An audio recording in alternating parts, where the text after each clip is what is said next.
V dnešnom videorecepte si ukážeme, ako si pripraviť ľahký tvarohový dezert fiadon pochádzajúci z Korziky. Na prípravu budeme potrebovať citrón, 4 vajíčka, 500 g tvaroh, 3 cl alkoholu a 125 g cukru. Citrónovú kôru nastrúhame, citrón prekrojíme na poli, bielka si oddelíme od žltkov a žltky postupne vymixujeme s cukrom, až nám vznikne hladká hmota. Postupne pridáme všetok tvaroh. Citrónovú kôru, citrónovú šťavu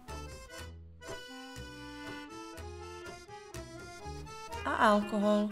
My sme použili biely rum, ale pokojne môžete použiť aj hnedý rum. V druhej miske vyšľaháme do tuha bielka so štipkou soli.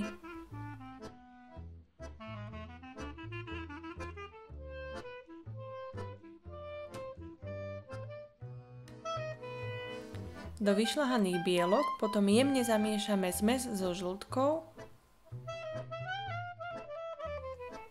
a všetko vylejeme do okrúhlej formy.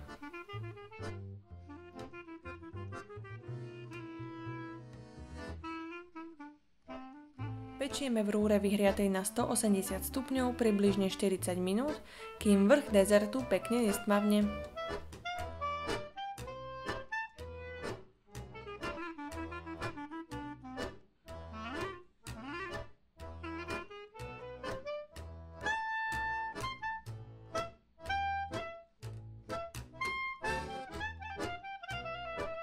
Hotový dezert je šťavnatý a osviežujúci, ako stvorený na leto. Dobrú chuť!